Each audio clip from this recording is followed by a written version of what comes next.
Hi, welcome to a new video, and I want to talk to you about Driving Emotion Type S, which is arguably the worst driving sim to appear on the PlayStation, regardless of generation. A good chance also exists that it might be the worst on any platform and of any generation. The odd thing about it is that it actually did a lot right. It just dropped the ball massively in one key area, physics, and bafflingly also how it managed control input. It was developed by Escape, a studio who had never made a game before and have never made one since. Its director was Toru Ikabuchi, I think, a Sega veteran with experience in the Virtua Fighter series, who also worked on 92's Virtua Racing. The simulation and AI work was done by a developer by the name of Hiroshi Tsuboi, who had worked on one other driving title, Group S Challenge, on the original Xbox, and it appears that Driving Emotion Type S was the last game development credit for both of them. So, Driving Emotion Type S was a joint publishing venture between Squaresoft and EA, so it had plenty of money behind it, which, as we will also see, did help out in some of its positives. So let's start with what it did right. First off, we have its timing. Driving Emotion Type S was released in March 2000 in Japan, the same month the PS2 was launched, with European and American releases in January of 2001. Dates that put it over a year ahead of Gran Turismo 3 in Japan and 6 months ahead in Europe and the US. As such, it had a head start in all of these markets and would have drawn the attention of anyone looking for a serious racing title, myself included.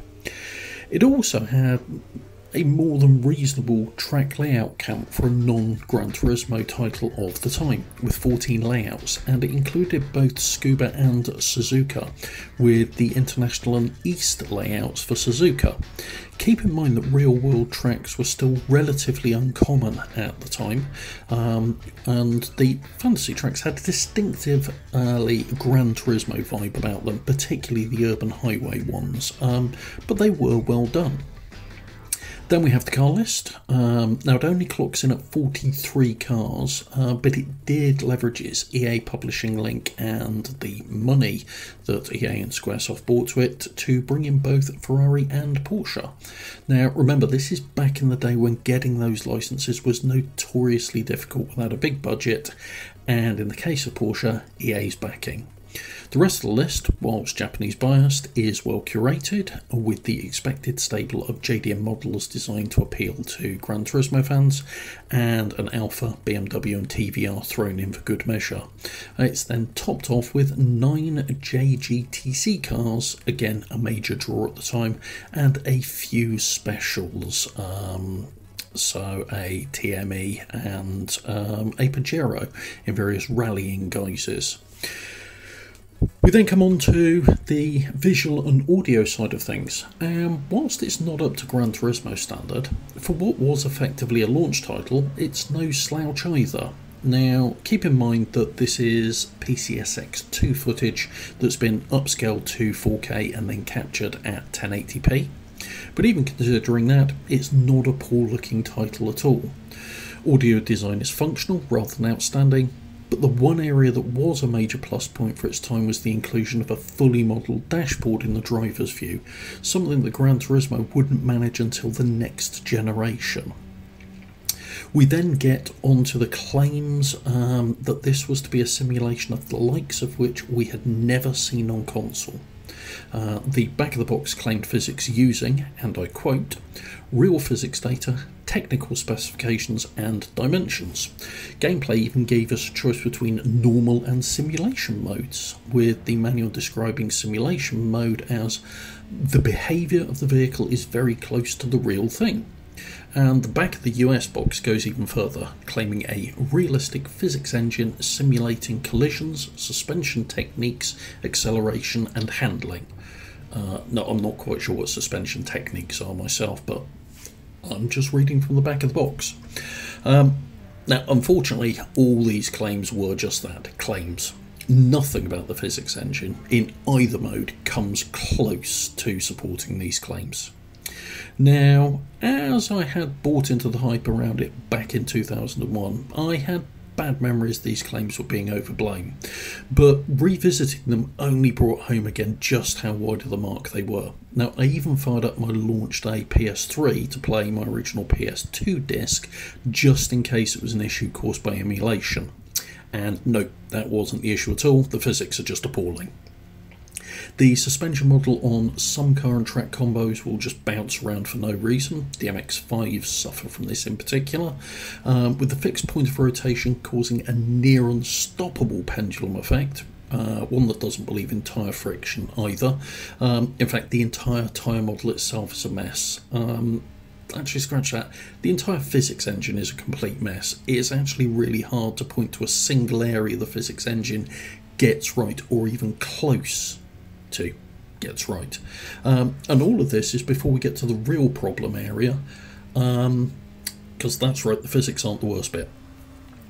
That's reserved for how control inputs are managed, which utterly baffles me. The steering has both a huge amount of lag and a massive dead zone, and then a tiny input range before you hit full lock. So it's nothing, everything, with lots of lag. Now, the game does give you a range of values to adjust this, but absolutely no combination helps at all. All they do is make it worse by varying degrees. Now, I've not only driven a reasonable number of the cars in the title, but I've actually owned 2 of them for long terms, years. And I can, without question, state that the Celica and Primera GT in this are not exhibiting behaviour that is very close to the real thing. So, why didn't I ditch the controller or fire up my wheel? A good question, and an easy one to answer. This sim title has no wheel support at all. Now, it's not that I wasn't able, via emulation, to get my wheel to work with it. It simply doesn't support any wheels at all, which is an utterly baffling design choice, particularly given that wheel support was both possible and increasingly common at the time, and you're marketing it as a sim. You support wheels. Even back on the PS2 days, that was known.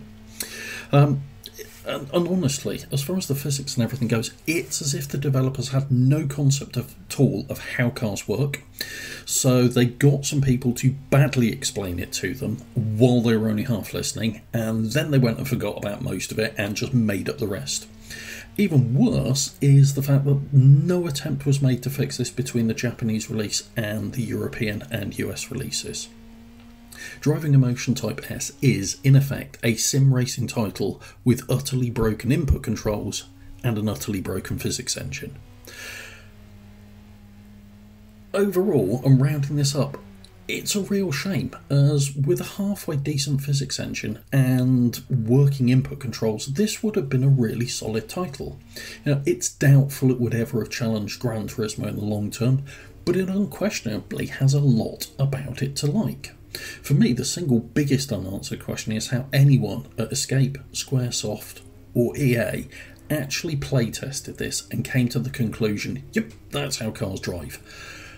Not only did they okay it for launch once, but they okayed it for launch twice in that state. It's baffling. So that's my review and a little bit of the history behind Driving Emotion Type S. I hope you've enjoyed this video, and if you have, please give it a like, and if you would like to see more content like this, please subscribe to the channel and hit the bell icon to be notified when new videos get uploaded. Thanks very much. Take care.